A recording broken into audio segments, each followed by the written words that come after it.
सूरज बन जा। गरीब नवाज ने पूछा कि सूरज कैसे?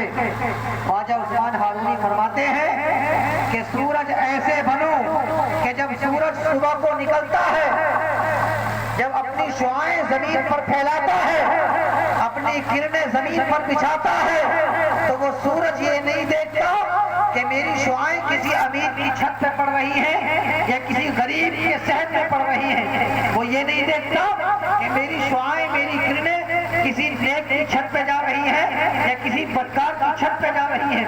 वो ये नहीं देखता कि मेरी शुआएं, मेरी किरणें किसी अच्छे पर जा रही हैं या किसी बुरे पर जा रही हैं। वो ये नहीं देखता, बल्कि वो अपनी शुआओं को बिखेरता है, अपनी शुआओं को, अपनी किरणों को बिखेर कर चला जाता है।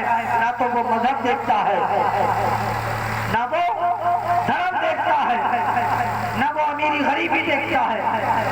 ख्वाजा उस्मान हारूनी फरमाते हैं कि बनना है तो सूरज बनो, ये न देखो कि कौन है, बल्कि इस तरीके से अपने आप को बना लो कि तुम दुनिया के काम आ सको।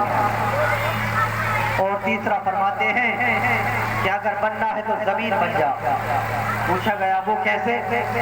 फरमाया ऐसे कि जमीन के ऊपर आप कितनी भारी चीज रख दें, जमीन पर कितनी वजनी चीज रख दें, जमीन कभी चीखो पुकार नहीं करती है, कभी आहे पुकार नहीं करती है, जमीन कभी शिकायत नहीं करती है।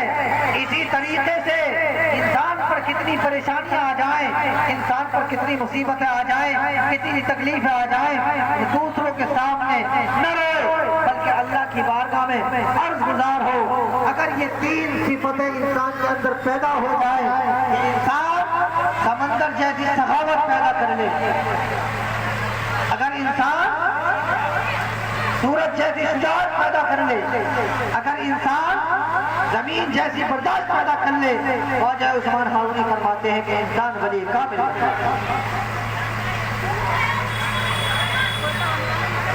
इंसान वली कामिल बन जाता है। इन बारगाहों से एक ही तालीम दी गई, एक ही पैगाम दिया गया, और वो पैगाम है मोहब्बत का, वो पैगाम है अमन का। इन बारगाहों से अमन और मोहब्बत के अलावा कोई दूसरा पैगाम कभी नहीं दिया गया। अगर अमन और मोहब्बत है तो दुनिया में भी कामयाबी है और आखिरत में भी कामयाबी है। हर इंसान बेचैन है, परेशान है, अल्लाह की बारगाह में रो लगाएं, अल्लाह से दुआएं मांगे, इन वलियों की बारगाह में हाजिर होकर इनसे इल्तिजा करें, इनके सदक़े में अल्लाह से दुआएं मांगे।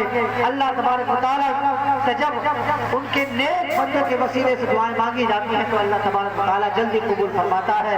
मौला ताला की बारगाह में दुआ है कि मौला कहने सुनने से ज्यादा अमल की तकलीफ रहमत फरमाए, हमें इन बारगाहों में हाजिर होने की